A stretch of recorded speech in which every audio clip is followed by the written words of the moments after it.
There are some artists who perform at the World Cup, and then there are artists whose name become part of World Cup history. In 2010, Shakira gave the world Waka Waka, one of the most recognizable football songs ever created. 16 years later, the Colombian superstar returned to the biggest football stage in the world, but this time she did not come alone. Standing beside her was one of Africa's biggest music exports, Nigeria's Burna Boy. Together they delivered Dai Dai, the official song of 2026 FIFA World Cup. And the story behind why Shakira wanted Burna Boy on that stage is even more interesting than the performance itself. So why Shakira? Why Burna Boy? Why did FIFA bring her back after so many years? And where exactly is Shakira now after another massive World Cup moment? Let's get into it. To understand why her 2026 return was such a big deal, we have to go back to South Africa. The year was 2010. The FIFA World Cup was being hosted in Africa for the first time, and Shakira was selected to perform Waka Waka, this time for Africa. The song became much bigger than a football anthem. It became a global celebration of Africa, football, dance, and culture. Shakira performed the song at the 2010 World Cup opening ceremony, and it became one of the defining moments of that tournament. She also worked with South African group Freshly Group on the song, and that connection between Shakira and Africa would become important again 16 years later. Because in 2026, she returned to the World Cup, but this time the African musical connection came through Nigeria, Burna Boy. The biggest reason is simple. Shakira has remained one of the few global artists with a genuine history with football biggest events. She has been involved in World Cup music projects several times, including 2010 and 2014. Her 2026 return, therefore, wasn't just about bringing back an old superstar, it was about bringing back an artist who already understood what a World Cup song needs to accomplish. A World Cup song has to work in different countries.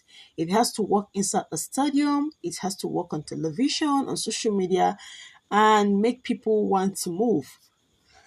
Shakira already proved she could do that. Waka Waka has become part of football culture. So when she returned in 2026, expectations were naturally enormous, but Shakira wasn't trying to recreate 2010. She was creating something new, and that's where Burna Boy entered the picture. This is probably now we want to ask why Burna Boy. This is probably the most interesting part of the entire story. Shakira herself explained why she wanted Burna Boy. According to her, once she heard the song, she felt that it needed a male voice. She described the World Cup as coming carrying a strong masculine energy, and she wanted a voice that could balance her own. But there was another important factor. The song itself was heavily influenced by Afrobeats. So the question becomes, who could deliver the right African energy? Her answer was Burna Boy. Shakira says she had admired Burna Boy for years and had always wanted to work with him. So he contacted him and Burna Boy agreed. And there was a little suspense. Shakira says she waited around 20 days for Burna Boy to send his contribution. At one point, she wondered whether he was actually going to get it. Then the verse arrived, and according to Shakira, it was exactly what she wanted. She described his contribution as magic and said she couldn't imagine anyone else on the song. That statement is important because it tells us that Burna Boy wasn't simply added because he was Nigerian. He was selected because Shakira believed his voice was right for the record, and that distinction matters. Now, let's talk about the part of Afrobeats. There is something bigger happening here, and Afrobeat is no longer simply as an African genre being exported to the rest of the world. It has become part of the global pop sound. Artists from Europe, America, Latin America, Asia increasingly collaborate with African musicians, and Burna Boy has been one of the biggest artists driving those international movements. So when Shakira wanted an Afrobeat influenced World Cup song, bringing in Burna Boy made musical sense, right? He represented Nigeria and contemporary African music, and he already has an international audience. That gave Dai Dai an interesting combination. Shakira brought the Latin pop and global superstar identity. Burna Boy brought the Nigeria and Afrobeat influence, and the World Cup gave them the world's biggest sports audience. But why not another African artist? You might ask. This is where people can easily misunderstand the story. The choice of Burna Boy does not mean he is the only African artist capable of performing at a World Cup. Africa has many global artists and global stars. Nigeria alone has artists who would potentially command a World Cup stage. But this particular song was built around a certain sound. Shakira wanted the male voice, she wanted Afrobeat energy, and she already admired Burna Boy. The combination made sense. In fact, Shakira was so determined to have him on the track that he said she was obsessed with getting Burna Boy on the stage. That tells you how deliberate the collaboration was. Dai Dai becomes a World Cup moment. Dai Dai was released ahead of the tournament and became the official song for the 2026 FIFA World Cup.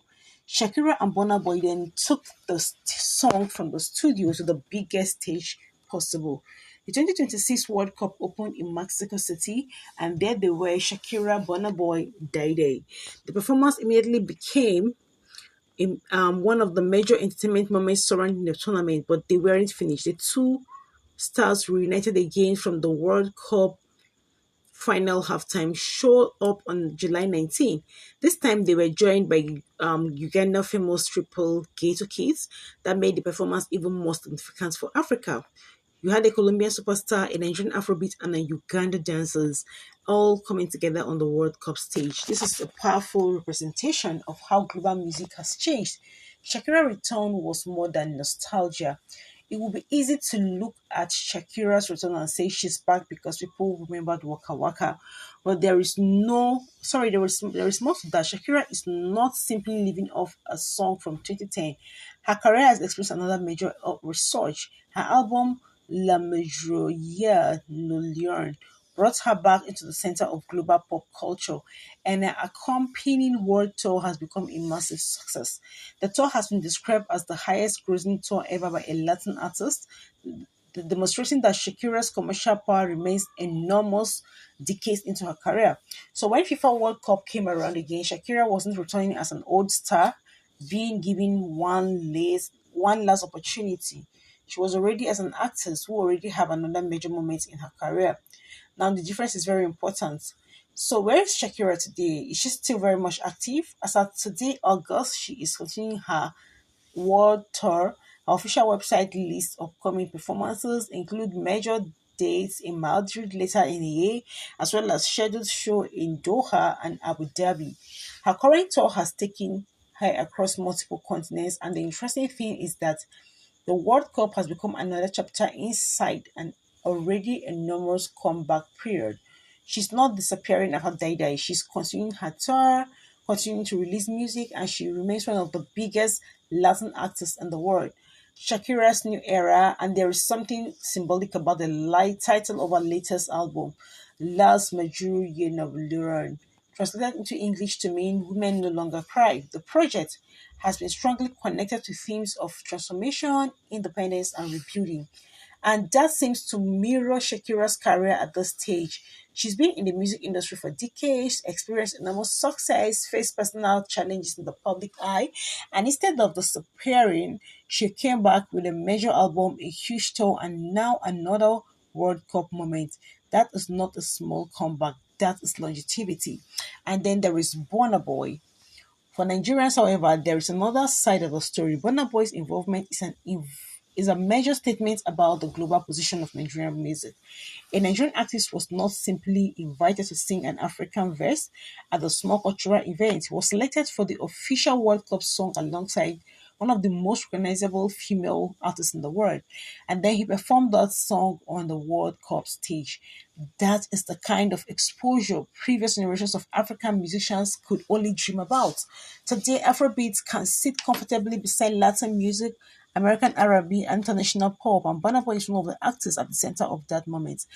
The bigger meaning of Shakira and Burna Boy, there is something almost poetic about the story. In 2010, Shakira stood on the World Cup stage with an African musical connection through South Africa. 16 years later, she returned with an African connection through Nigeria, but this time the sound has changed, the world has changed. African music industry has also changed, and Nigerian music has become a major force in global entertainment. Shakira didn't need to find another Waka Waka. She needed something that sounds like 2026, and Burna Boy helped give her that sound. So why was Shakira chosen again? The answer is a combination of history, relevance, and superpower. She already had World Cup credibility. She had one of the most recognizable football songs in history. She was experiencing a major career resurgence, and she has the ability to command a stadium. She understood how to create music that could cross borders, and perhaps the most important point is this: Shakira wasn't brought back simply because she was Shakira. She was brought back because she could still deliver. And 2026 World Cup proved that. 16 years after Waka Waka, Shakira returned to the World Cup, but this time she brought Nigeria with her. Burna Boy's presence transformed Dai Dai into something larger than a collaboration